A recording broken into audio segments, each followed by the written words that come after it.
আসসালামু আলাইকুম সবাইকে। আমি ইসরাফিল সর্দার অভিক। আজকে আমরা ঢাকা বিশ্ববিদ্যালয়ের অধ্যায়ভিত্তিক প্রশ্ন ব্যাংক সিরিজে সেকেন্ড পেপারের অষ্টম অধ্যায় যেটা স্থিতিবিদ্যা সেখানকার প্রশ্নগুলো সমাধান করব। ঢাকা বিশ্ববিদ্যালয়ে এই অধ্যায় থেকে কি কি প্রশ্ন আসছে সেগুলো আমরা দেখব আর সলভ করব। হ্যাঁ, তো আমরা শুরুতেই প্রথম প্রশ্নটা না দ্বিতীয় প্রশ্ন থেকে শুরু করব, যেটা হচ্ছে 2000 আর 2001 সেশন থেকে আসছে। তো আমরা যদি প্রশ্নটা দেখি, এখানে বলা হচ্ছে এবিসি একটা সমবাহু ত্রিভুজ। ঠিক আছে, এবিসি একটা সমবাহু ত্রিভুজ। ঠিক আছে, 3p, 7p আর 5p মানে তিনটি বল যথাক্রমে এবি, বিসি আর সি এর দিকে ক্রিয়াশীল, তাই না, ক্রিয়া করতেছে। তো এবির দিকে কে আছে? 3p, এ থেকে বি, এই হচ্ছে 3p। আচ্ছা, এরপর 7p যেটা, সেটা হচ্ছে বিসির দিকে, তাহলে বিসির দিকে হচ্ছে 7p নিউটনের বল, আর সি এর দিকে হচ্ছে 5p। ঠিক আছে, এখন প্রশ্ন বলা হচ্ছে বল তিনটির লব্ধির মান কত। তো আমাদের স্থিতিবিদ্যা এখানে কিন্তু বেসিক্যালি কি আলোচনা করা হয়, এখানে আলোচনা করা হয় যে একটা বিন্দুর উপর ক্রিয়াশীল বল, মানে একটা বিন্দুর উপর যদি বলগুলা ক্রিয়াশীল হয় তাহলে কি কি ঘটনা ঘটতে পারে, কোন দিকে গতিশীল হবে, কত লব্ধি হবে, এগুলো নিয়ে আলোচনাটা করা হয়। তো এখন এই তিনটা বলকে আমরা একটা ত্রিভুজ দিয়ে রিপ্রেজেন্ট করছি জাস্ট। এখন এই তিনটা বল যদি একটা বিন্দুতে ক্রিয়া করে তাহলে কি হইতো। তো আমরা এটাকে এখন একটু আবার আঁকবো কিভাবে। এই হচ্ছে একটা বিন্দু দেব, এখন এই বিন্দুর উপর এই তিনটা বল ক্রিয়া করবে, এই বিন্দুর উপর তিনটা বল ক্রিয়া করবে। সাপোজ আমি তোমাকে বললাম সি এ বলটা ক্রিয়া করতেছে, সি এর সমান্তরালে এই বিন্দু থেকে একটা বল আঁকবো। সি এ কোন দিকে? এরকম, তাহলে এর সমান্তরালে বলটা কেমন হবে দেখতে, দেখো তো। এই যে এমন, এ হচ্ছে 5p। দেখো তো সি এ আর এটা সমান্তরাল হলো মোটামুটি। আচ্ছা, নেক্সট ধরো আমি 3p বলটাকে এখানে আঁকতে চাচ্ছি এই বিন্দুর উপর, তাহলে আমাকে এর সমান্তরালে এই বিন্দুর উপর বল আঁকতে হবে। তাহলে এই যে এই সমান্তরালে, এ বি সমান্তরালে, তাহলে বলটা দেখতে হবে এমন। আর এটা কত বলো তো? 3p। নেক্সট হচ্ছে 7p, এই বিন্দুর উপর যদি 7p বলটা ক্রিয়া করে, এর সমান্তরালে আমি যদি বলটা আঁকি তাহলে দেখতে হবে এমন। দেখো তো বিসি মানে 7pটা কি সমান্তরাল হলো না? এখন আমাকে বলতে হবে তিনটার লব্ধি কত। এখন তিনটা বলের লব্ধি বের করা কিন্তু মানে অত কমপ্লিকেটেড কিছু না, সহজই আছে। বাট এখানে আরো সহজভাবে করা যাবে। কিভাবে? আমাকে আগে বলো এই মধ্যবর্তী অ্যাঙ্গেলগুলো কত বলো। এখন আমাদেরকে প্রশ্নে বলে দেওয়া হচ্ছে যে এবিসি একটা কি ত্রিভুজ বলো তো? সমবাহু ত্রিভুজ। সমবাহু ত্রিভুজের এই যে এই অ্যাঙ্গেলগুলা কি হয় বলো তো? প্রত্যেকটা কোণ 60 ডিগ্রি করে হয়, প্রত্যেকটা কোণ 60 ডিগ্রি হয়। তো এখন আমাকে খালি এটা বলো, সাপোজ 7p আর 5p এর মধ্যবর্তী কোণ কোনটা? 7p আর 5p এর মধ্যবর্তী কোণ, এই যে এখান থেকে তাকায় দেখো, এই যে 7pটা তো এইদিকে ক্রিয়াশীল আর 5pটা তো এইদিকে ক্রিয়াশীল, তাহলে মধ্যবর্তী অ্যাঙ্গেল কোনটা? এটা না? এটা যদি 60 হয় তাহলে এটা কত হবে বলো তো? 120। তার মানে এই কোণটা হচ্ছে 120, তাই তো? আচ্ছা, নেক্সট হচ্ছে 5p আর 7p। 5p কোথায় দেখো তো, এই যে 5p এদিকে, আর 7p কোনটা? এদিকে। আমরা জানি এতটুকু হচ্ছে 60 ডিগ্রি, তাহলে এটা কত হবে বলো তো? 120 ডিগ্রি না? 180 থেকে বিয়োগ যাবে, তার মানে আমরা এটাও শিওর হয়ে গেলাম এটা 120, পরেরটাও তুমি 120ই পাবা, তাই না? সমবাহু ত্রিভুজ দিয়ে যদি এরকম তিনটা বল প্রকাশ করা যায় তাহলে এই কোণগুলো হয় 120 ডিগ্রি করে, এটা কিন্তু তোমাদের জানা উচিত। এখন 120 ডিগ্রি কোণের যদি তিনটা বল ক্রিয়া করে আর বলগুলো যদি এমন হয়, বলগুলা কেমন? বলগুলা যদি এমন হয়, দেখো এটা কত বল? 3p। এরপরে দেখো এটা কত, দেখো তো 5p কত বৃদ্ধি পাচ্ছে? 2। এরপর এটা কত বলো তো? 7p। অর্থাৎ যদি একটা এরকম সাধারণ অন্তর থাকে, ধরো এখান থেকে 3p হলো, এটা 6p হলো, এটা 9p, মানে 3 করে বৃদ্ধি পাইতো, তাহলে আমাদের লব্ধি কি আসবে জানো? এটা কিন্তু লব্ধির শর্টকাট একদম। তাহলে লব্ধি আসবে হচ্ছে √3 ইন্টু অন্তর, সাধারণ অন্তর আর কি। এখন এখানে আমাদের অন্তরটা আমরা বুঝতে পারতেছি এটা কত করে বৃদ্ধি পাচ্ছে, 3p থেকে 5p, মানে 2p করে বৃদ্ধি পাচ্ছে 5p থেকে 7p। তাহলে আমাদের অ্যান্সার আসবে কি বলতো? আমাদের অ্যান্সার আসবে হচ্ছে √3 ইন্টু 2p। ঠিক আছে, এখানে তাকায় দেখো কোনটা? √3 2p হচ্ছে সি নাম্বারটা। বুঝে গেছে? এই কথাটা একটু আবার বলে দিই, তিনটা বল যদি কি করে বলতো? 120 ডিগ্রি কোণে ক্রিয়া করে, 120 ডিগ্রি কোণে ক্রিয়া করে। ঠিক আছে,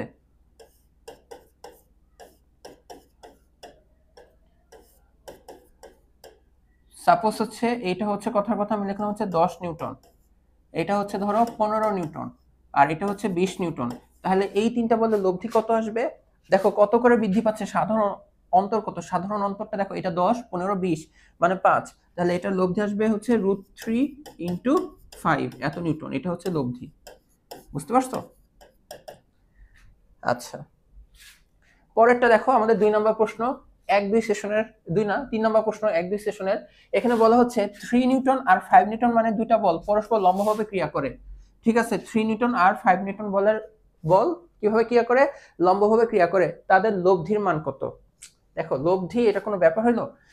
একে তো ফার্স্ট অফ অল তুমি এই সূত্র দিয়ে খুব ইজিলি বের করতে পারো, √p² plus q² plus 2pq cos alpha. যেমন এখানে p এর মান তুমি জানো কত? 3 নিউটন। q এর মান জানো 5 নিউটন। আর এরা কিভাবে ক্রিয়া করতেছে? দুইটা বল লম্বভাবে ক্রিয়াশীল, তার মানে মধ্যবর্তী অ্যাঙ্গেল যেটা সেটা 90 ডিগ্রি। এটা দিয়ে বসায় দিলেই তোমার কি অ্যান্সারটা চলে আসবে। আরো তুমি যদি সংক্ষেপে করো তাহলে যে চিন্তা করো, এই হচ্ছে সাপোজ 3 নিউটন আর 5 নিউটনটা হচ্ছে এরকম চিন্তা করলাম, লব্ধি কোনটা হবে বলো? আমাদের কি করতে হয়? সামান্তরিক বানাইতে হয় না আগে? কি করতে হয় বলো তো? সামান্তরিক বানাইতে হয়। বাট এটা তো যেহেতু লম্ব, এটা তো সামান্তরিক হবে না, এটা হবে হচ্ছে আয়ত। লব্ধি কি হবে? একদম মাঝখানেরটা না, এই যে কর্ণটাই কি হয় আমাদের? লব্ধি হয়। এই যে এটা হয় হচ্ছে লব্ধি। এখন এটার মান 3, এইটা 5 হলে এই বিপরীত বাহুটাও কি হবে বলো তো? 5। এইটা 3, এইটা 5, তাহলে এটা কি আসবে বলো তো? পিথাগোরাসের কনসেপ্ট দিয়ে কি আসবে? 3² প্লাস 5²। তাহলে কত আসবে দেখো তো? 9 আর 25, তার মানে √34। ঠিক আছে, √34 হচ্ছে ডি নাম্বারটা। তুমি এভাবেও করতে পারো শর্টকাটে, আবার এভাবেও করতে পারো, কোনো সমস্যা নাই। 4 নম্বর প্রশ্ন দেখো 3-4 সেশনের, যে কোন বিন্দুতে দুইটা বল 120 ডিগ্রি কোণে ক্রিয়াশীল। ভালো কথা, দুইটা বল 120 ডিগ্রি কোণে ক্রিয়াশীল। বৃহত্তর বলটির মান 10 নিউটন, মানে এই দুইটা বলের মধ্যে সবথেকে বড় যেটা সেটা হচ্ছে 10 নিউটন। আর তাদের লব্ধি ক্ষুদ্রতর বলের সাথে সমকোণ উৎপন্ন করে। এই দেখো, তার মানে বেসিক্যালি হচ্ছে এখানে একটা ক্ষুদ্র বল আছে, এই ক্ষুদ্র বলের সাথে লব্ধি আছে, এইটা হচ্ছে লব্ধি। ঠিক আছে, 90 ডিগ্রি কোণে আছে। লব্ধি কিভাবে আছে? 90 ডিগ্রি কোণে আছে। আর বড় বল অবশ্যই, তাহলে বড় বলটা কি এদিকে হবে? তাই না? আমরা তো জানি লব্ধি কি হয়, দুটো বলের মধ্যবর্তী জায়গা দিয়ে যাবে। এখন বড় বলটা আর লব্ধির এই পাশ দিয়ে যেতে পারে না, লব্ধি হবে মাঝখানে। লব্ধি যেহেতু 90 ডিগ্রি কোণে, তার মানে বড় বলটা এদিকে গেছে ডেফিনেটলি। আর এটা তুমি জানো, এটা হচ্ছে 10 নিউটন, এই বাহুটা হচ্ছে 10 নিউটন। এখন আবার এটাও জানো, এই অ্যাঙ্গেলটা কত? 120 ডিগ্রি। ঠিক আছে, এখন কথা হচ্ছে ক্ষুদ্রতর বলের সাথে সমকোণ উৎপন্ন করলে ক্ষুদ্রতর বলের মানটা কত? কি বের করতে হবে? এই যে এই বলের মানটা তোমার কত সেটা তোমাকে বের করতে হবে। আবার বলি, এটা হচ্ছে সাপোজ ক্ষুদ্র বল পি, এটা হচ্ছে বড় বল কিউ। ঠিক আছে, লব্ধি আছে এটার সাথে 90 ডিগ্রি কোণে, আর তুমি এই অ্যাঙ্গেলটা জানো। তুমি দেখো তো, যেহেতু এখানে থিটা মানটা, থিটা হচ্ছে কি মানে লব্ধি যে কোনো একটা ভেক্টরের সাথে যে কোণ উৎপন্ন করে সেটা। এই থিটাটা যদি তোমার 90 ডিগ্রি হয়, তুমি কিন্তু এই থিটা বের করার সূত্র এভাবে করতে, যে tan থিটা ইকুয়াল টু কি হয় বলো তো? q sin alpha divided by p plus q cos alpha. এখন বলো থিটা মানে লব্ধি কত কোণ উৎপন্ন করতেছে? p এর সাথে। p এর সাথে কত কোণ উৎপন্ন করতেছে? 90 ডিগ্রি কোণে। ক্ষুদ্রতর বলের সাথে 90 ডিগ্রি কোণে আসছে, তাই না? সমকোণ উৎপন্ন করে। তাহলে tan 90 এর মান কত আসবে বলো তো? 1/0। q এর মান কত বলো তো? 10 ইনটু sin আলফার মান আবার বলো, এই যে ওরা কত কোণে আছে? 120 ডিগ্রি কোণে, তাই না? এই হচ্ছে p plus q cos 120 degree. এখন দেখো আমরা আর গুণন করি, এটা তো অসংজ্ঞিত, তাই না? আর গুণন করলে এখানে কি আসবে দেখো তো? p plus 10 cos 120 degree equal to আসবে কি বলতো? 0। আমাকে কি বের করতে হবে? p বের করতে হবে। তাহলে p ইকুয়ালস টু কি আসবে? ওই পাশে চলে যাবে। সুতরাং দেখো p ইকুয়াল টু হচ্ছে -10 cos 120 ডিগ্রি। cos 120 ডিগ্রি মান কিন্তু তোমাদের অনেকেরই জানা, এটা হচ্ছে আমাদের -12। তো মাইনাস মাইনাস কাটাকাটি যে 10 ইন্টু হাফ লেখা যাবে, তাহলে এটা কত আসবে বলো তো? 5 নিউটন। এটা কত আসবে আমাদের? 5 নিউটন। এই ম্যাথটা এভাবে করলাম। এখন কিছু কথা বলি, একটু মনে রাখো। কি কথা? তুমি যখন দেখতে পারবা যে দুইটা বল আছে, হ্যাঁ, এই পি বল আর কিউ বল, পি বল আর কিউ বল, বাট একটার একটা ডাবল, যেমন পি আমার কত আসছে 5, আর কিউ কিন্তু অটোমেটিক 10 দেওয়া ছিল, একটা আর একটার কি থাকবে? দ্বিগুণ থাকবে। আর লব্ধি যদি সমকোণ উৎপন্ন করে, মানে ক্ষুদ্রতর বলের সাথে সমকোণে থাকে, তাহলে ওদের মধ্যবর্তী অ্যাঙ্গেল আসবে 120 ডিগ্রি। মধ্যবর্তী অ্যাঙ্গেল কি আসবে? 120 ডিগ্রি। এটা দিয়ে প্রচুর এমসিকিউ হয়। তুমি যদি এটা জানো তোমার অঙ্ক করতেও হবে না। ঠিক আছে, কি কি কয়েকটা কথা মনে রাখবা, সংক্ষেপে দেখো। এইটা হবে হচ্ছে ক্ষুদ্র বল, ঠিক আছে। এই হবে হচ্ছে লব্ধি, ঠিক আছে। ক্ষুদ্র বলকে সাপোজ চিন্তা করলাম পি দিয়ে, এই লব্ধি থাকবে সমকোণে, ক্ষুদ্র বলের সাথে কি হয়ে থাকবে, সমকোণে থাকবে। আর এই হবে তাহলে অবশ্যই বৃহৎ মানে বড় বলটা, বৃহত্তর বলটা, বাট বৃহত্তর বলটা হইতে হবে এটা ডাবল, কি হবে 2p। তাহলে এই অ্যাঙ্গেলটা আলফার মানটা আবার আসবে কত বলো তো, 120 ডিগ্রি। এই থিওরিটুকু খালি মনে রাখো, তাহলে তুমি দেখবে অনেক অঙ্ক তোমার করাও লাগবে না, জাস্ট এইটুকু মাথায় রাখবা। পি হবে 2p হবে, লব্ধি হবে 90 ডিগ্রি কোণে, আর আলফা হবে কত 120, ঠিক আছে। তো এখন হচ্ছে আমরা 5 নম্বর প্রশ্নটা সলভ করব। এটা হচ্ছে কত সেশনে আসছে, 4-5 সেশনে আসছে। তো এখানে বলা হচ্ছে একই বিন্দুতে পরিবর্তনশীল কোণে প্রযুক্ত দুটি বলের লব্ধির বৃহত্তম মান। একই কোণে, একই বিন্দুতে পরিবর্তনশীল কোণে প্রযুক্ত দুটি বলের লব্ধির বৃহত্তম মান, দুটি বলের লব্ধির বৃহত্তম মান হচ্ছে 17 নিউটন। এখন দেখো তো আমাদের লব্ধির সর্বোচ্চ মান আমরা কিভাবে পাই, লব্ধির বৃহত্তম মান, বৃহত্তম মান মানে তো সর্বোচ্চ মান। লব্ধির সর্বোচ্চ মান আমরা পাবো দুইটা ভেক্টর একই দিকে ক্রিয়া করে যখন, তখন দুইটা যোগ করলে আমরা বৃহত্তম মানটা পাই। আচ্ছা, বল দুটি লম্বভাবে ক্রিয়াশীল, তার মানে আমাদের দুইটা বল আছে পি কিউ, দুইটা বল কিভাবে ক্রিয়া করতেছে, লম্বভাবে ক্রিয়া করলে লব্ধির মান হয় 13 নিউটন। দেখো যখন লম্বভাবে ক্রিয়া করে, এই হচ্ছে পি, এই হচ্ছে কিউ, তখন লব্ধি কোনটা বলো তো, এই যে এটা না, এটা কিউ হলে এটাও কিউ, তাহলে হচ্ছে আর, তখন হচ্ছে আমাদের আর এর মান কি আসে বলো তো, আর হচ্ছে √, P square plus Q square, জ্যোতিভুজ, বুঝে গেছে। তো তখন যখন 90 ডিগ্রি কোণে ক্রিয়া করতেছে এরকম দুইটা ভেক্টর, এখানে 90 ডিগ্রি কোণে যখন ক্রিয়া করে তখন লব্ধির মানটা হয় হচ্ছে গিয়ে 13। তার মানে আমাদের কাছে এইটা দেওয়া যে এই আর, তখন এই যে 13 ইকুয়াল টু হচ্ছে √, P square plus Q square. But আরেকটা জিনিস খেয়াল রাখো, তোমার কাছে এটা বলা হচ্ছে লব্ধির বৃহত্তম মান 17, অর্থাৎ তুমি এটা জানো যে পি আর কিউ এর জাস্ট যোগফল, এটাই তো সর্বোচ্চ তাই না, এটা হচ্ছে আবার 17। তো তোমার কাছে √, P square plus Q square এই ডাটাটা দেওয়া, একটু স্কয়ার করে লিখে দিই, তাহলে P square plus Q square হচ্ছে কত 169 না, 13 স্কয়ার হচ্ছে 169। তুমি এই ডাটাটা জানো আর এই ডাটাটা জানো, এখন বের করতে হবে কি বল দুটির লব্ধির ক্ষুদ্রতম মান কত, কি বের করতে হবে, বল দুটির লব্ধির ক্ষুদ্রতম মান কত। এখন ক্ষুদ্রতম মান বলতে কি বোঝাচ্ছে, লব্ধির ক্ষুদ্রতম মান কি এটা না, আমরা তো ধরে নিচ্ছি হচ্ছে আমাদের পি আর কিউ বড়, আমরা ধরে নিচ্ছি পি বড় কিউ ছোট, তাহলে বড় বল থেকে ছোট বলের বিয়োগ, তার মানে এখন আমাকে বের করতে হবে যে পি মাইনাস কিউ। তোমার কাছে দেওয়া হচ্ছে P plus Q 17, P square plus Q square equal to হচ্ছে 169। তাহলে এখন আমাকে বের করতে হবে পি আর কিউ এর বিয়োগফল, পি আর কিউ এর বিয়োগফলটা কিভাবে বের করা যায় এই দুইটা ডাটা থেকে।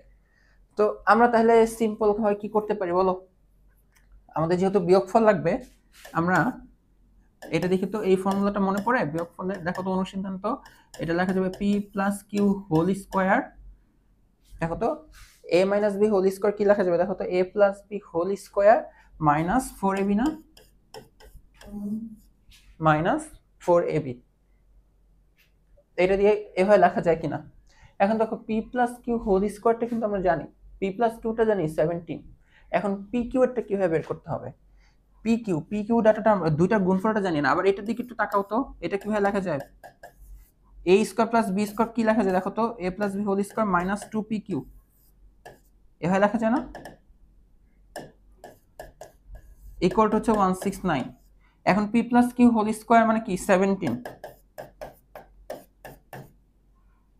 169টা এখানে এসে বিয়োগ হোক, ইকুয়াল টু কি লেখা যাবে, দেখো তো 2p কিউ, এটা কি লেখা যাবে 2p কিউ, আমার লাগবে এখানে 4p কিউ, আমার এখানে 4p কিউ লাগবে।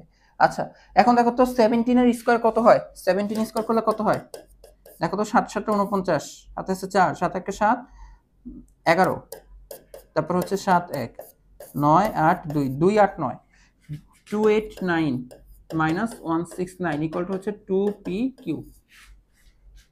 আচ্ছা দেখো তো 289 থেকে 169 যদি বিয়োগ দেই, আবার 169, তাহলে 0 8 থেকে 6 গেলে কত হয় 120, তার মানে আমরা বুঝতেছি যে 2pq এর মানটাই দেখো 2pq এই মানটা আসতেছে হচ্ছে 120। তাহলে আমরা এখানে একটু বসাই দিতে পারবো কিভাবে, p - q হোল স্কয়ার আমার লাগবে শুধু p - q। আচ্ছা p + q হোল স্কয়ার আবার লাগবে, p + q হোল স্কয়ার মানে কত 17 স্কয়ার, 17 স্কয়ারের মান ছিল হচ্ছে 17 এর বর্গ ছিল হচ্ছে যে 289। তাহলে এখানে লেখা যাবে 289 মাইনাস 4pq, বাট আমি তো জানি 2pq হচ্ছে 120, 120 হলে ওইটা কত আসবে 2 গুণ হলে কত আসবে 240। আচ্ছা 289 আর 240 এর বিয়োগফল কত হবে দেখো তো, 40 40 80 আর 9 মানে 49। তার মানে এখন দেখো আলটিমেটলি আমার তো লাগবে হচ্ছে p - q। তাহলে এটা কি স্কয়ার করে রুট করে দিতে হবে, রুট করলে আমি কত পাবো বলো তো 7। তার মানে आंसर কত 7। এটাতে জাস্ট ঠান্ডা মাথায় তোমাকে হিসাবটা করতে হবে যে কি বিয়োগ দিতে হবে, কি আছে কি নাই, কি আছে আর কি নাই থেকে সেভাবে করতে হবে। তুমি যদি ইন্ডিভিজুয়ালি দেখো তোমার শুরুতে এই ইকুয়েশন আর এই ইকুয়েশনটা দেওয়া ছিল যে বক্স দুইটা, তুমি চাইলে পি আর কিউ এর আলাদা আলাদা মান বের করতে পারতা, ইকুয়েশন সলভ তুমি যেভাবে শিখছো এরপর তুমি p - q করে দিতে পারতা। আমি এভাবে করছি, তার মানে তোমাকে এভাবেই করতে হবে এমন কোনো কথা নাই, ঠিক আছে। আচ্ছা এখন দেখো যে কোন বিন্দুতে, এটা 6-7 সালের প্রশ্ন, 120 ডিগ্রি কোণে ক্রিয়াশীল, দেখো এই থিওরিটা মনে পড়ে মাত্র শিখলাম যে এই যে এই থিওরিটা এখন কিন্তু দেখো কাজে লাগবে। কোন বিন্দুতে 120 ডিগ্রি কোণে ক্রিয়াশীল বৃহত্তর বলের মান, এরা কত কোণে ক্রিয়াশীল 120, বড় বল আছে, বড় বলের মান কত 10, এবং তাদের লব্ধি ক্ষুদ্রতর বলের সাথে কিভাবে আছে সমকোণে। দেখছো আমাদের থিওরির সাথে মিলতেছে, দুইটা ভেক্টর কিভাবে আছে 120 ডিগ্রি কোণে, ঠিক আছে। বড় বলের মান তোমাকে দেওয়া 10 আর বলছে কি লব্ধি, লব্ধি ক্ষুদ্র বলের সাথে কিভাবে আছে বলতো, লব্ধি ক্ষুদ্রতর বলের সাথে যে সমকোণে আছে। এখন কি চাচ্ছে ক্ষুদ্রতর বলের মান কত, আমরা যে থিওরিটা কি শিখছি এখানে ক্ষুদ্র বল আর বৃহত্তর বল, বৃহত্তর বল হবে কি ক্ষুদ্রতর বলের দ্বিগুণ, তো তোমাকে এখানে কি দেওয়া বৃহত্তর বল 10 দেওয়া, তাহলে ক্ষুদ্রতর বল অবশ্যই কি হবে 5 নিউটন হবে। বুঝতে পারছো, অঙ্ক তোমাকে করতে হবে না একটা। এখন দেখো 7-8 সেশনের প্রশ্ন যে কোন বিন্দুতে ক্রিয়ারত দুটি বলের একটার মান অপরটির দ্বিগুণ, কোন বিন্দুতে ক্রিয়া করতেছে দুটো বলের একটা মান অপরটির দ্বিগুণ, বুঝলাম যে দুইটা বল হচ্ছে একটা পি আর একটা 2p, এবং তাদের লব্ধি ক্ষুদ্রতর উপর কি হবে লম্ব। এই দেখো আমাদের থিওরির সাথে মিলতেছে, দুইটা বল একটা একটা ডাবল, এই দেখো দুইটা বল একটা আর একটা ডাবল, ঠিক আছে। আর লব্ধি ক্ষুদ্রতর বলের উপর লম্ব, মিলতেছে থিওরি। লব্ধি দেখো ক্ষুদ্রটার উপর কিভাবে আছে লম্ব, কি চাচ্ছে এখন তাহলে বলদয়ের অন্তর্ভুক্ত কোণ কত হবে, দেখো বলো বলদয়ের অন্তর্ভুক্ত কোণ কত হবে, এই যে এই বল আর এই বলের অন্তর্ভুক্ত কোণ কত হয় 120 হয়, অঙ্ক করতে হবে না, দেখছো তাহলে এটা কত হবে 120 ডিগ্রি। আচ্ছা দেখো এখন হচ্ছে আমরা 8 নম্বর প্রশ্ন সলভ করব, এটা হচ্ছে 7-8 সেশনের। এখানে বলা হচ্ছে একজন লোক তার কাঁধে অনুভূমিকভাবে স্থাপিত 6 ফুট দীর্ঘ একটা লাঠির প্রান্তে, তার মানে একটা লাঠি আছে 6 ফুটের এরকম আনুভূমিকভাবে আছে, ঠিক আছে। এটা মাথায় রাখি, এটা হচ্ছে 6 ফুট। একটা লাঠির প্রান্তে হাত রেখে, তার মানে কাঁধে ভাবে প্রান্তে হাত রাখছে, এখানে অপর প্রান্তে তার মানে এইখানে ডাব্লিউ ওজনের একটা বস্তু বহন করতেছে, তার মানে এখানে ডাব্লিউ আছে, একটা ওজন আছে বস্তু বহন করতেছে। আর যেহেতু সে কাঁধ নিয়ে রাখছে তার মানে এখানে কি সে একটা চাপ দিচ্ছে। এখন কাঁধের উপর চাপের পরিমাণ, কাঁধ কোথায় মোটামুটি হবে এখানে লোকটার কাঁধ, এইখানে কি চাপের পরিমাণ। এখন দেখো এখানে তার হাত দিয়ে প্রেসার দিচ্ছে, এখানে পিছে ওজন, পেছনের লাঠির অপর প্রান্তে ওজন ক্রিয়া করতেছে, তাহলে তার এইখানে চাপ কি হবে দুটার যোগফল না, এই চাপের পরিমাণটা কি হবে বলতো, এখানে কি বলতেছে চাপের পরিমাণ হবে বস্তুর ওজনের 3 গুণ।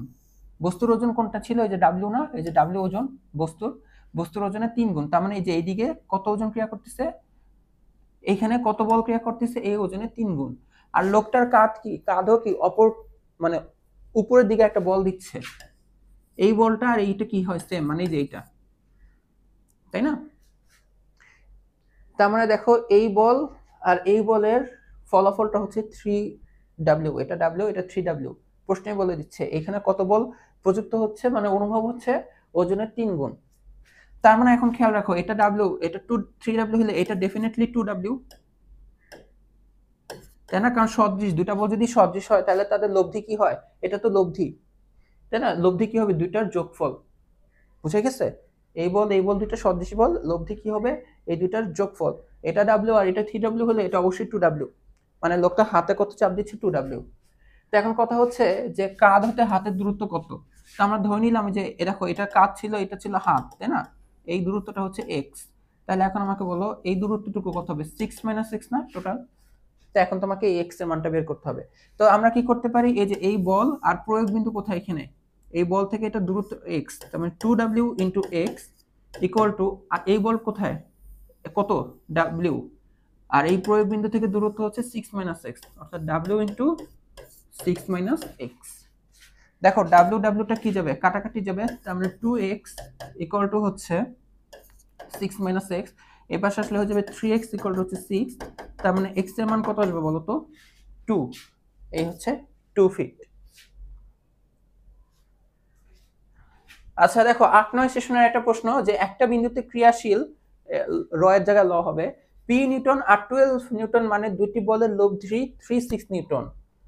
দেখো p নিউটন আর 12 নিউটন মানে দুইটা বলের লব্ধি তোমার কাছে দেওয়া আছে, যার ক্রিয়া রেখা p এর সাথে 90 ডিগ্রি কোণ উৎপন্ন করে। একটু ঠান্ডা মাথায়, হ্যাঁ ঠান্ডা মাথায়, যে একই বিন্দুতে ক্রিয়াশীল p নিউটন আর 12 নিউটন মানে দুইটা বলের লব্ধি হচ্ছে 3√6 নিউটন। এই বলের লব্ধি ক্রিয়া রেখা p এর সাথে কত কোণে আছে? 90 ডিগ্রি কোণে। তার মানে দেখো এটা হচ্ছে p, এই হচ্ছে লব্ধিটা কত বলতো? 3√6। লব্ধি হচ্ছে 3√6। এই দেখো যে p এর সাথে লব্ধি আছে সমকোণে। আর আরেকটা বল 12 নিউটনটা তাহলে অবশ্যই এদিকে। আপাতত এতটুকু আমরা লিখলাম। এখন কথা হচ্ছে p এর মানটা কত? কার মান কত? p এর মান। তো আমাদের দেখো এই বল আর এই বল নিয়ে কি করতে হবে বলো তো? সামান্তরিক আঁকতে হয় না? তাহলে দেখো এটা তো লব্ধি, এই দেখো এই যে এটা, এই মান তো জানো 3√6। এইটা যদি হয় 12 নিউটন, কত? 12 নিউটন, তাহলে এই বাহুটাও কত? 12 নিউটন। এইটা জানো 3√6, এটা 12, এই অ্যাঙ্গেলটা 90, তাহলে এটা মান কত? ওই যে পিথাগোরাসের কনসেপ্ট দিয়ে আসবে। তাহলে এই যে 12 square equal to p square plus 3√6 whole square. তার মানে আমরা কি লিখতে পারি? p square plus 3√6 whole square equal to হচ্ছে কি 12 স্কয়ার।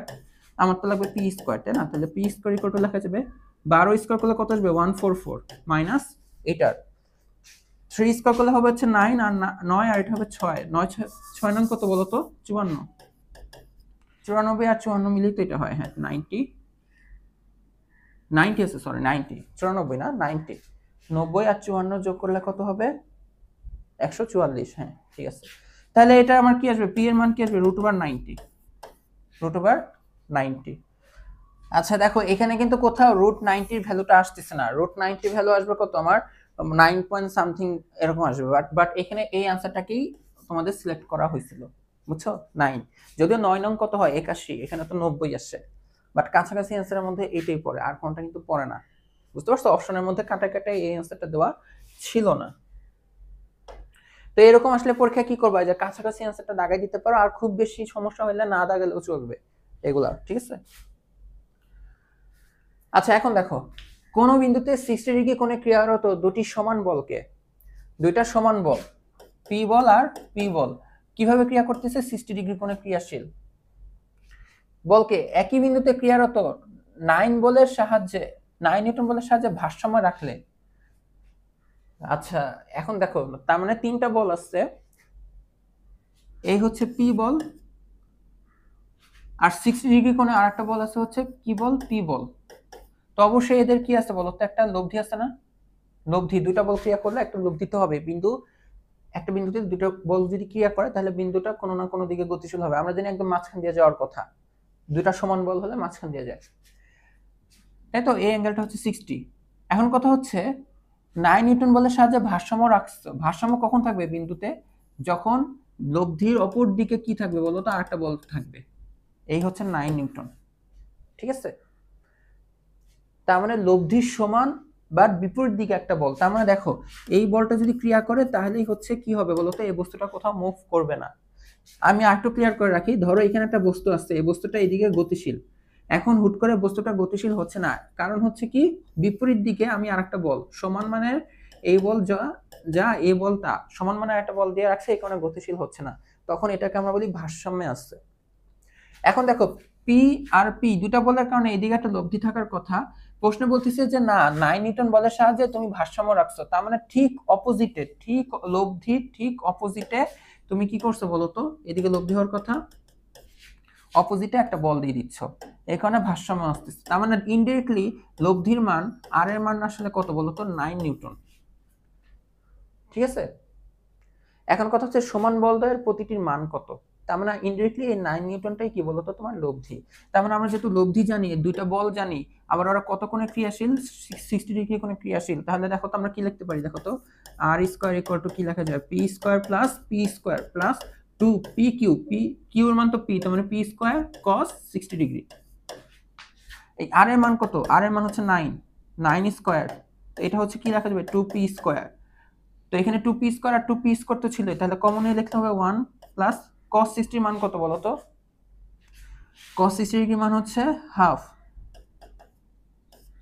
ঠিক আছে, এখন দেখো এটা কত 81, 9 নং 81, 2 পি স্কয়ার, এটা কত আসবে দেখো তো, 1 আর হাফ যদি যোগ হয় দেড় আসবে, 3/2, 3/2, 2 2 কাটাকাটি যা হয়ে যাবে 3 পি স্কয়ার, তার মানে 3 পি স্কয়ার হচ্ছে 81, তাহলে পি স্কয়ার কি হবে, 81 দিয়ে 3 ভাগ যাবে, তাহলে এটা আসবে √81/3, √81/3 যদি হয় তাহলে 9 নং কত হয় 81,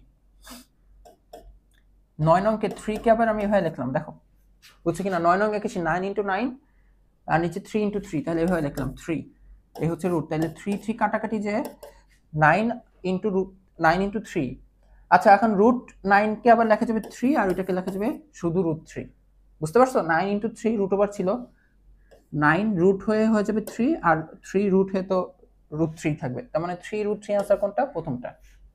বুঝে গেছে, যদি বুঝে থাকো তাহলে দেখো পরেরটা দেখি। এখানে বলা হচ্ছে যে 3p আর 2p বলদ্বয়ের লব্ধি হচ্ছে r, 3p আর 2p বলদ্বয়ের লব্ধি হচ্ছে r, ভালো কথা। প্রথম বলকে দ্বিগুণ করলে লব্ধির পরিমাণও কি হবে, দ্বিগুণ হবে। তার মানে আগে হচ্ছে আমরা একটা ইকুয়েশন ডেভেলপ করি, এখানে লব্ধি যেহেতু r, তার মানে আমরা কি লিখতে পারি দেখো তো, এই r স্কয়ার ইকুয়াল টু এই যে এই বলের স্কয়ার মানে 9p স্কয়ার, তারপর এই বলের স্কয়ার অর্থাৎ 4p square plus 2p Q, এইটা ইনটু এইটা, 2 ইনটু এইটা ইনটু এইটা, এখন 3 দুগুণ 6, 6 দুগুণ 12 p স্কয়ার, এই হচ্ছে cos আলফা, এটা তো জানি না আলফা, আপাতত আমরা এরকম একটা ইকুয়েশন পাচ্ছি। ঠিক আছে, তো এটাকে আরেকটু লেখা যায় কি দেখো তো, 9 আর 4 মিলে 9 আর 4 মিলে কত 13p square plus 12p square হচ্ছে কি cos আলফা। খুব বেশি হলে আমি p স্কয়ারটাকে কমনে লিখতে পারি 13 প্লাস 12 cos আলফা, বাট আপাতত জানি না কোন ইকুয়েশনটা লাগবে এক্স্যাক্টলি। এই হচ্ছে প্রথম লাইনটা থেকে এরকম একটা ইকুয়েশন আমি পাচ্ছি। এখন বলা হচ্ছে প্রথম বল দ্বিগুণ করলে, তার মানে এটা এখন হয়ে গেছে দ্বিগুণ, 3p দ্বিগুণ মানে কি বলতো 6p, তাহলে কি হবে বলতো, লব্ধির পরিমাণও দ্বিগুণ হয়, লব্ধি কত ছিল r, তার মানে এখন হয়ে গেছে লব্ধি 2r, তাহলে হিসাব মতো এখন কি হবে যে লব্ধির স্কয়ার, এই যে r স্কয়ার লব্ধি মানে এটা, p p বলতে কি 6p, 6p স্কয়ার করলে কত পাবো 36, আচ্ছা ভেঙে ভেঙে দেখি, ঠিক আছে, এই যে p স্কয়ার কিউ, কিউ কত 2p plus 2p Q cos alpha. ঠিক আছে, এখন এটা দেখো আমরা যদি বসাই, এটা বসালে আমরা কি পাবো দেখো তো, এটা হয়ে যাবে কি 4r স্কয়ার না, 4r স্কয়ার, এটা হয়ে যাবে 36p স্কয়ার, এটা হয়ে যাবে 4p স্কয়ার প্লাস এটা দেখো তো 2 দুগুণ 4, 4 6 24, 24p স্কয়ার cos আলফা, তাই তো। তাহলে আলটিমেটলি আমরা কি লিখতে পারি দেখো তো, 4r স্কয়ার 36 আর এটা মিলে কত হয়ে যাবে বলো তো 40p square, 24p square cos alpha. আচ্ছা এখানে তুমি যদি এই r স্কয়ারের মানটা এখন বসায় দাও, এই যে r স্কয়ার মান হচ্ছে এইটা, এখান থেকে দেখো p এর মান কমন নিয়ে লেখা যায়, p স্কয়ার কমন নিয়ে লেখা যাবে 40 না 40, 40 আর 40 মিলাই ফেলছে, কি অবস্থা, এরপর কি ছিল 24p square, 40 plus 24 cos alpha. ঠিক আছে, তো আমরা আর স্কয়ারের মানটা এখন এখানে যদি বসিয়ে দিই,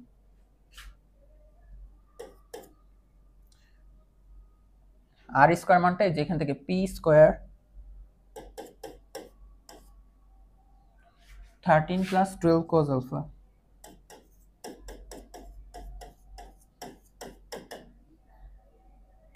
p ইকুয়াল টু, এটা আসবে হচ্ছে যে p square 40 plus 24 cos alpha.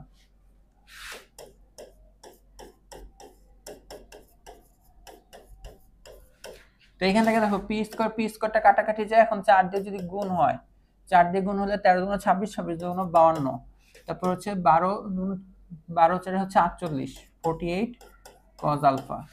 এটা হচ্ছে 40 প্লাস 24 cos আলফা। তো 48 আর 24 cos আলফা যদি যুদ্ধ লাগে তাহলে এই পাশে থাকবে হচ্ছে 24 cos আলফা, আর 40 আর 52 ব্যবধান কত, এটা এই পাশে গেলে হয়ে যাবে -12। তাহলে আমি লিখতে পারি যে cos আলফা ইকুয়াল টু, যে 12 আর 24 দিয়ে কাটলে এখানে পাবো হচ্ছে -12। তাহলে আলফার মান কত, 120 ডিগ্রি। একটু বড় হয়ে গেছে তাই না, 120 ডিগ্রি। কিছু কিছু ম্যাথ একটু তোমার বড় হয়ে যাবে, আর একটু শর্ট ভাবে করা যেত, এইভাবে কমন টমন না নিয়ে ঠাস করে আর এর মানটা বসে দিলেই হয়ে যায়। আমি একটু বেশি আস্তে আস্তে করতে করতে করতে যে 40 আর 40 মিলে একটা কোয়াড বানাই ফেলছিলাম ভুল করে। আচ্ছা, আই হোপ এটা বুঝতে পারছো নিজেরা। আমার মনে হয় আমার থেকে তোমরা ফার্স্ট এটা করতে পারবা। আচ্ছা, তো এখন দেখো, এখন বলা হচ্ছে যে √3 এককের দুটি সমান বল।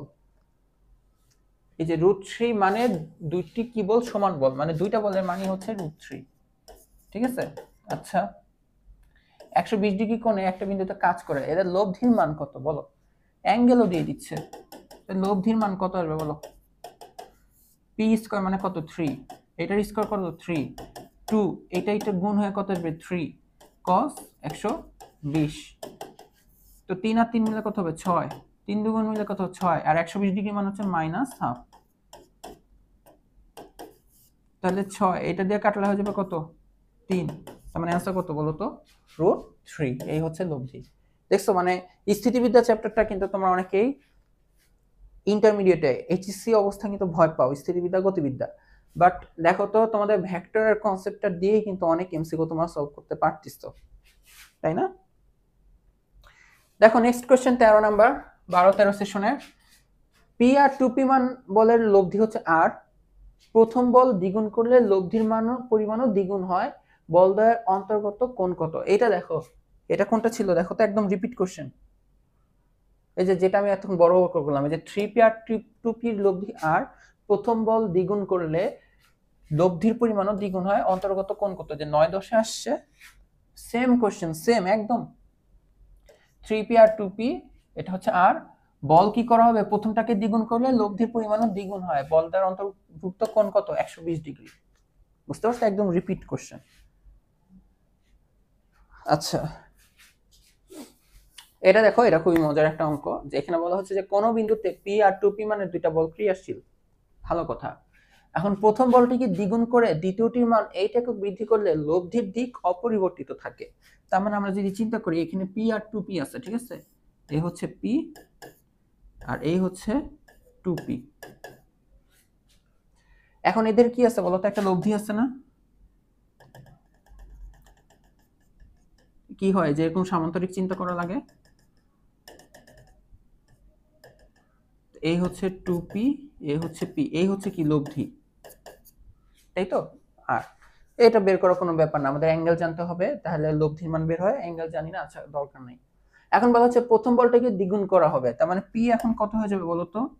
p হয়ে যাবে এখন 2p। বুঝতে পারছো? এখন নতুন এই যে নীল দাগটা, এই হয়ে গেছে 2p।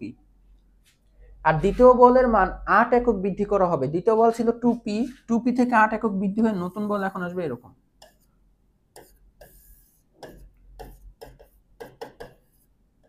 বুঝে গেছে?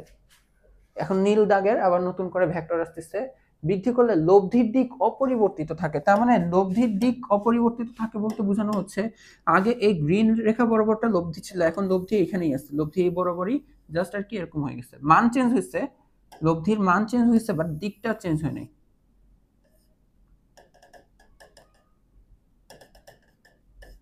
বুঝতে পারছো? এই হচ্ছে লব্ধি, এই হচ্ছে আর প্রাইম, আগেটা ছিল আর, এখন হয়ে গেছে আর প্রাইম। ঠিক আছে, তো এখন দেখো এটাও কি 2p প্লাস 8, তার মানে এই বাহুটার মান কত বলো তো, 2p প্লাস 8। আচ্ছা এখন কি লাগবে, এখন প্রশ্ন কি চাচ্ছে, তাহলে পি এর মান কত? এই যে এই কাহিনীটা যদি হয় যে একটা বলকে দ্বিগুণ করা হইলো, আবার আরেকটা বলকে 8 একক বৃদ্ধি করা হইলো, এখন নতুন যে লব্ধিটা আগে যেই দিকে ক্রিয়া করতেছিল এখনো সেই দিকেই ক্রিয়া করতেছে, দিক চেঞ্জ হয় নাই, তাহলে পি এর মান কত? তাহলে এখানে কিন্তু আমরা সুন্দর মতন একটা কনসেপ্ট খাটাইতে পারি। এই কনসেপ্টের নাম হচ্ছে যে লব্ধির দিক অপরিবর্তন থাকলে কি হয়, লব্ধির দিক অপরিবর্তিত থাকলে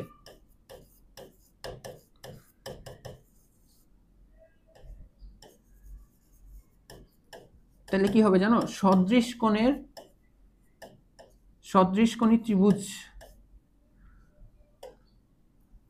সদৃশ ত্রিভুজ পাবো আমরা। দেখো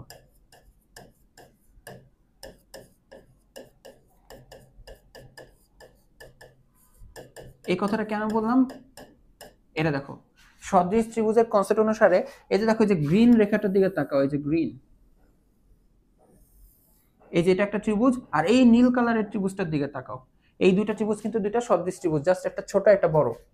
দেখো কোণ, তিনটা কোণই কিন্তু সেম, এই কোণ, এই কোণ, এই কোণ, ওই ত্রিভুজের এই কোণটা একই কোণ, এই কোণটা আর এই কোণটা সেম, তিনটা কোণ সেম, তার মানে একটা বড় ত্রিভুজ একটা ছোট ত্রিভুজ। এরকম যখন হয় তখন আমাদের সদৃশ ত্রিভুজে কি হয়, বাহুগুলোর অনুপাত সেম হয়। অর্থাৎ আমি যদি এই ত্রিভুজের এই বাহুটা নিই ডিভাইডেড বাই বড় ত্রিভুজেরই সেম বাহুটা কি 2p ইকুয়াল টু, এখন ধরো আমি এই বাহুটা যদি নেই ছোট ত্রিভুজের 2p ডিভাইডেড বাই বড় ত্রিভুজেরই ওইটা নিতে হবে, মানে 2p প্লাস 8, এটা সেম সেম হবে। যদি আমি ছোট ত্রিভুজে এটা r লিখি ডিভাইডেড বাই বড় ত্রিভুজটার r প্রাইম, এই অনুপাত, এই প্রত্যেকটা অনুপাত আমাদের কি হয়, সেম হয় সদৃশ ত্রিভুজের কনসেপ্ট অনুসারে। তো এইখান থেকে দেখো তো আমরা কি করতে পারি, এখান থেকে দেখো এই পি কাটাকাটি যায়, তাহলে এটা লেখা যাবে 1/2p, 2 divided by 2p plus 8, আর গুণন করা যাবে, আর গুণন করলে 2p প্লাস 8 ইকুয়াল টু লেখা যাবে 4p, তাই না, আর গুণন করার পর, তাহলে আলটিমেটলি 2p আর 4p, এখানে 8 থাকবে, এখানে আসবে হচ্ছে 2p, তাহলে p এর মান আমি কত পাবো, 4। বুঝতে পারছো? এটা কিন্তু থিওরিটিক্যালি দেখবা বইয়ে অনেক বড় ভাবে করা আছে, বাট এই সদৃশ কনসেপ্ট অনুসারে কিন্তু খুব ইজিলি এটা করে ফেলা যায় এমসিকিউ এ। দেখো 14-15 সেশনের একটা প্রশ্ন, এখানে বলা হচ্ছে যে 3p আর 2p মানে বল দুটি লব্ধির মান আর, যদি প্রথম বলের পরিমাণ দ্বিগুণ হয় লব্ধির মানও দ্বিগুণ হয়, অন্তর্ভুক্তি কোণ কি, একদম আমাদের মুখে অ্যান্সার 120। পরেরটা দেখো 15-16, এখানে বলা হচ্ছে 8 নিউটন আর 3 নিউটন বল একটা বিন্দুতে 60 ডিগ্রি কোণে একটা বস্তুতে ক্রিয়া করে, লব্ধির মান কত? ডাইরেক্ট কি মানে সূত্র, তুমি দেখো পি জানো, কিউ জানো, আলফা জানো, লব্ধির মান কত আসবে বলো, রুট ওভার পি স্কয়ার, মানে 8 8 64, ওইটা কত, 3 3 9, 2 ইন্টু 8 ইন্টু 3 ইন্টু cos 60, এই হচ্ছে লব্ধির মান। এখন দেখো 64 আর 9 যোগ হয়ে কত হবে বলো তো, 73 প্লাস cos 60 মান কত, হাফ, এই হাফ আর 2 কাটাকাটি যায়, 8 ইন্টু 3 কত হবে বলো, 24, তাহলে এই হচ্ছে আমাদের অ্যান্সার। তাহলে দেখো 4 আর 3 যোগ হবে হচ্ছে 7, 7 আর 2 হয়ে যাবে 9, রুট ওভার 97 এভাবে দেওয়া অপশনে। বুঝতে পারছো? দেখছো স্থিতিবিদ্যা থেকে কমপ্লিকেটেড কিন্তু অত আসে না। এখন দেখো একটা সমবাহু ত্রিভুজের, দেখো আমরা কত সেশন করব, 16-17। সমবাহু ত্রিভুজ মনে রেখো, বাহুত্রয় সমান্তরালে একই ক্রমে সমবিন্দুতে তিনটা বল কাজ করতেছে। ওই যে দেখো একটা সমবাহু ত্রিভুজের বাহুত্রয় সমান্তরালে একই ক্রমে, একই ক্রম বলতে যে পরপর আসতেছে, তাই না, এই যে সমবাহু ত্রিভুজ এই যে এরকম পরপর, তো একই বিন্দুতে যদি ক্রিয়া করে তাহলে এদের সমান্তরালে আমাদের বলগুলো আঁকতে হবে। তার মানে এই বল এটা সমান্তরালে এই যে এই বলটা, ওইটা সমান্তরালে এই বল, যেহেতু সমবাহু ত্রিভুজ তার মানে এই কোণগুলো হয় 60 ডিগ্রি করে, তাহলে এই অ্যাঙ্গেলগুলো হয় হচ্ছে 120 ডিগ্রি কোণে, তাই না, এটা কিন্তু এই যে প্রথমেই বের করা শিখেছি আমি। এখন এই বলগুলো হচ্ছে 6 10 14, বুঝতে পারছো, এই যে 6 10 14, তাহলে এখন বলা হচ্ছে লব্ধি, এগুলো হচ্ছে বেগ দেওয়া ছিল, এত বেগ ছিল, এখন প্রশ্ন হচ্ছে তিনটি বেগের লব্ধির মান কত, তার মানে আলটিমেটলি তোমার কাছে লব্ধি জানতে চাচ্ছে। এখন দেখো তো এরা কোনো সাধারণ অন্তর মেনে চলতেছে কিনা, 6 এর পরে 10, 10 এর পরে 14, সাধারণ অন্তর 4, তাহলে অ্যান্সার কি হবে √3 ইন্টু সাধারণ অন্তর, তাই না? তাহলে √3 ইন্টু 4, তাহলে এখানে তাকায় দেখো √3 ইন্টু 4 কোথায়, এই যে 4√3, এটা হচ্ছে আমাদের অ্যান্সার। নেক্সট দেখো 17-18 কি বলা হচ্ছে, 2 আর 5 নিউটন মানে দুটো বল একই রেখায় একই দিকে ক্রিয়ারত, উহাদের সর্বাধিক লব্ধির মান। এগুলো তো খুবই মানে এগুলো প্রশ্ন আছে ঢাকা ইউনিভার্সিটিতে। দুইটা বল লব্ধি একই দিকে যদি ক্রিয়া করে 2 আর 5, সর্বাধিক লব্ধি কত হবে, যোগফল জাস্ট, তার মানে 7 নিউটন। দেখো পরেরটা কত, 18-19, এটা কত আসছে 17-18, এরপরটা আসছে কি দেখো তো 18-19, যে দুটি সমান মানের বল পি, এই সর্বনিম্ন লব্ধি মান কত। দেখো লব্ধির সর্বনিম্ন মান আমরা কি পাই, আমাদের দুইটা বল বিয়োগ করে দিতে হবে। এখন দুইটা সমান বল, একটা বল পি আর একটা বলের মানও পি, তাহলে পি মাইনাস পি করলে কত পাবা, 0। দেখো তুমি একটু এটা দেখো, এটা আসছে 17-18-তে সর্বাধিক লব্ধি, 18-19-এ আসছে সর্বনিম্ন। তার মানে দেখতেছো আগের বছরের সাথে কিন্তু একটা রিলেট থাকে ঢাকা ইউনিভার্সিটির। তোমরা যেই বছরে অ্যাডমিশন দিবা, 24 সালের হোক 25 সালের হোক, তোমরা আগের বছরটা দেখবা কোনটাকে টার্গেট করা হয়েছে, আগের কয়েকটা বছর পর পর দেখবা কি আসতেছে, ওইগুলোর মধ্যে দেখবা অনেক কমন পড়ে। এখন দেখো কোন বিন্দুতে ক্রিয়ারত পি আর 2p বলের লব্ধির মান এত হলে মধ্যবর্তী কোণ কত। বুঝতে পারছো কি, কোন বিন্দুতে ক্রিয়ারত এই এত বল দ্বয়ের লব্ধি দেওয়া, তার মানে দেখো বলের এটা তো ভেক্টর বাট মান তো পি, ওইটার মান তো 2p, আর লব্ধির মানও কত দেওয়া, দেখো তো √7p, তাহলে মধ্যবর্তী কোণ কত হবে। দেখো তো আমরা জানি কি r স্কয়ার ইকুয়াল টু কি হয়, p square plus 2pq cos alpha. আজানের পর শুরু করি। হ্যাঁ, তো এখানে হচ্ছে লব্ধি হচ্ছে √7p, ঠিক আছে, তাহলে √7p এর স্কয়ার করলে কি পাবো বলো তো, 7p স্কয়ার, p এর মান তো হচ্ছে কি p, তাহলে p স্কয়ার করলে কি পাবো, p স্কয়ার, q এর মান হচ্ছে 2p, তাহলে স্কয়ার করলে আমি পাবো হচ্ছে 4p স্কয়ার, তাহলে 2, তাহলে এই হচ্ছে p, q এর মান হচ্ছে 2p, এই হচ্ছে cos আলফা, তাহলে এই হচ্ছে 7p স্কয়ার, 7p স্কয়ার, তাহলে এখানে 5p স্কয়ার, এখানে 2 2 4, 4p স্কয়ার, এই হচ্ছে cos আলফা, তাহলে 7p স্কয়ার, তো এখান থেকে p স্কয়ারটাকে কমন নিয়ে এটাকে লেখা যাবে 5 + 4 cos আলফা, তাহলে p স্কয়ার কাটাকাটি যায়, এই হলো কি 7, এই হচ্ছে 4 cos আলফা, তাহলে এখানে কত আসবে 2, 7 আর 5 এর পর কি আসবে 2, এই হচ্ছে 4 cos আলফা, তার মানে আমরা দেখতে পাচ্ছি cos আলফা মান হচ্ছে হাফ, cos কত মান হাফ আসে বলো তো, 60 ডিগ্রি মান হচ্ছে কি আসে বলো তো, হাফ আসে। দেখো আমার সেশনে আসা প্রশ্ন, 3 নিউটন আর 2 নিউটন বলে লব্ধি আর প্রথম বলকে দ্বিগুণ করলে লব্ধির মানও দ্বিগুণ হয়, মধ্যবর্তী কোণের মান কত হবে, 120। বিশ্বাস করো তোমাদের এটা আমি করে দিছিলাম না, এই যে বড় ভাবে, এই যে বড় ভাবে করে দিচ্ছিলাম, ভিডিও কি চলে,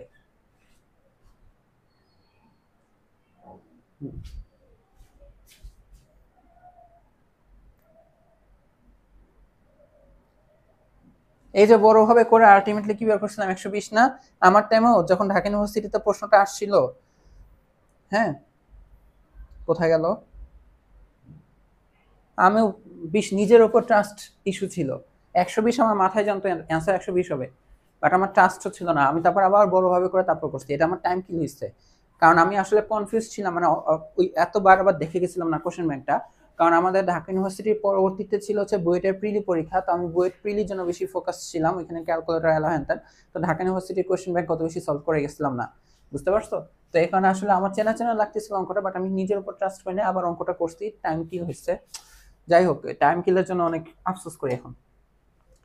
দেখো লাস্ট প্রশ্ন 21-22, 21-22-এর পরে হচ্ছে এখন যে 23-24 পর্যন্ত যে লাস্ট পরীক্ষাটা হইলো, 23-24 এখন পর্যন্ত আর আসে নাই, মানে 2 বছর আসে নাই, 22 আর 23 আসে নাই, 21 সালে আসছে, 22 সালে, 23 সালে আসে নাই, 24 সালে আসতে পারে, এটা আমার গাট ফিলিং হচ্ছে, ঠিক আছে। তো এখানে হচ্ছে 2 নিউটন আর এত নিউটন বলে দুইটা বল লব্ধি দেওয়া আছে, মানে পি দেওয়া, কিউ দেওয়া, লব্ধি দেওয়া, কি চাচ্ছে, আলফা চাচ্ছে, এটা তোমরা নিজেরা বের করে নিবা, ঠিক আছে। এই হচ্ছে, এটা হচ্ছে এসডব্লিউ। এখন হচ্ছে দেখো একটা ম্যাথ বাকি ছিল,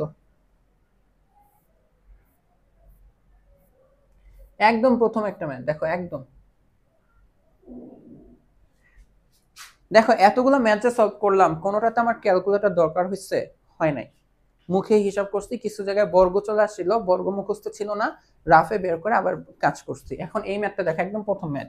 এখানে বলা হচ্ছে দুইটা বল 12 নিউটন 5 নিউটন এখন কোন কোণের উপর ক্রিয়া করে আর বল দুটি দ্বারা সৃষ্ট কোণ হচ্ছে 60 ডিগ্রি। এখন লব্ধি প্রথম বলের সাথে কত কোণ উৎপন্ন করে? তার মানে যে থিটা জানতে চাচ্ছে, ওই যে ট্যান থিটা বের করতে না, একদম তোমাদের ভেক্টরের সূত্র। তাহলে ট্যান থিটা আমাদের কি আসবে বলো? ট্যান থিটা আসবে হচ্ছে আমাদের Q sine alpha divided by P plus Q cos alpha. P কি হয়? যার সাথে কোণ উৎপন্ন করে। এখানে কার সাথে কোণ উৎপন্ন করতেছে? প্রথম বলের সাথে। তার মানে এটাই হচ্ছে তোমার পি আর এটা হচ্ছে কিউ। তাহলে এখন আমরা যদি বসাই দিই কিউ সাইন আলফা, কিউ এর মান কত বলো তো? 5 ইনটু সাইন 60, পি এর মান কত? 12 প্লাস কিউ কত? 5 ইনটু কস 60। এখন আমাকে বলো সাইন 60 এর মান কত? √3/2। তাহলে এটা আসবে কত? 5 √3/2। এ হচ্ছে 12, cos 60 মান কত বলো তো? হাফ। তাহলে এটা হচ্ছে 5/2। তাহলে আমরা এক কাজ করি, 2 দিয়ে সবাইকে গুণ করে দিই। উপরে 2 দিয়ে গুণ হলে কি হবে বলো তো? এখানে আসবে হচ্ছে 5√3 ডিভাইডেড বাই, এখানে 2 দিয়ে গুণ হলে এটা আসবে 24 প্লাস 5 মানে 5√3, এই হচ্ছে 29। তাহলে থিটার মান আসবে হচ্ছে এইটা।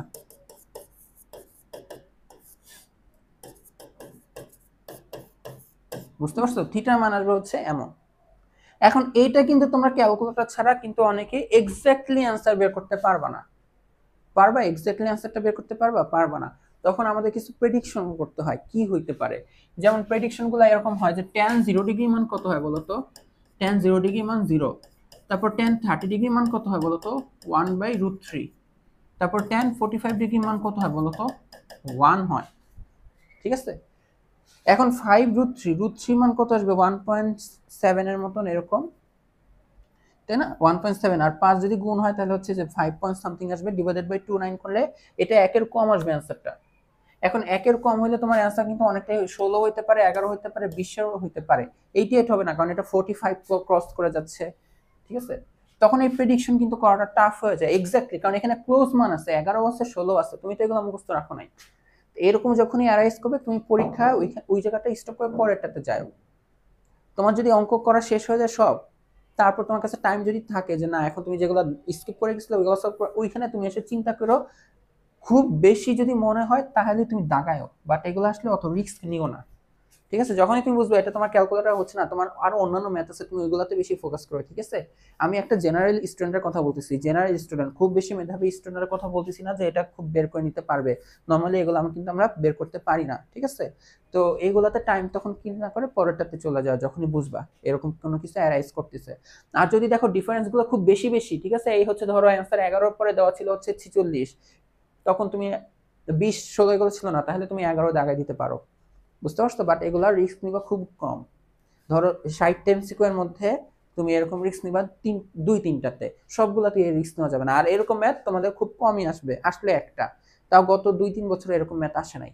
বুঝতে পারছো যে ক্যালকুলেটর লাগবেই লাগবে? ক্যালকুলেটর ছাড়া এরকম একটা দুটা ম্যাথ আসতেই পারে। তো এটাই ছিল আজকের ক্লাস। আই হোপ তোমরা বুঝতে পারছো স্থিতিবিদ্যা চ্যাপ্টারটা থেকে কি টাইপের প্রশ্ন আসে। জাস্ট ভেক্টরের কনসেপ্টগুলো থেকে আসে, বিগত বছরের কনসেপ্টগুলো থেকে আসে। কারো কাছে যদি খুব কঠিন লাগে স্থিতিবিদ্যা করেই যাবে না, ঢাকা ইউনিভার্সিটির জন্য অ্যাটলিস্ট ভেক্টর তো করছো, আর বিগত বছরে এই কয়টা প্রশ্ন করে যাও, তোমার পরীক্ষা কমন পাইলেও পাইতে পারো।